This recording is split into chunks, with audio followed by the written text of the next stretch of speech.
ఎందుకు ఈ పండుగ అంటే చిన్నప్పటి రోజులు నీ గుర్తొస్తాయండి. సెలవులు ఇవ్వగానే అమ్మమ్మ నాన్నమ్మ ఇంటికి స్టార్ట్ అయ్యేవాళ్ళు. ఇంకా పండగ రోజు పొద్దున్నే లేవడం. అసలే పల్లెటూరేమో వెలుతురు కూడా ఇంకా సరిగ్గా రాదు. ఒక పక్క కోడి కొత్తలు, ఇంకొక పక్క తాతయ్య పొద్దున్నే పెట్టే దేవుడి పాటలు బ్యాక్గ్రౌండ్లో వినిపిస్తూ ఉంటాయి. చలికి వణుకుతూ ఒంటి నిండా నలుగు పెట్టుకుని కట్టెల పొయ్యి మీద మరుగుతున్న వేడి నీళ్లతో ఒకరి తర్వాత ఒకరు స్నానం చేసి కొత్త బట్టలు వేసుకుని భోగి పిడికలు తీసుకుని వీధి చివర భోగి మంటలు వేసేవాళ్ళు. ఇంకా చుట్టాలు, కజిన్స్, పిండి వంటలు, కొత్త సినిమాలు, పార్కులు, గాలిపటాలు. పండగ అంటే గుర్తొచ్చేది ఎగ్జిబిషన్. అందరం కలిసి ఎగ్జిబిషన్కి వెళ్ళడం.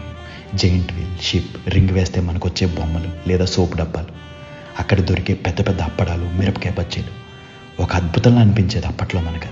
ఇంకా రాత్రి అవ్వగానే అందరం ఇంటి బయట కూర్చుని వేసే రంగురంగుల పండగ ముగ్గులు.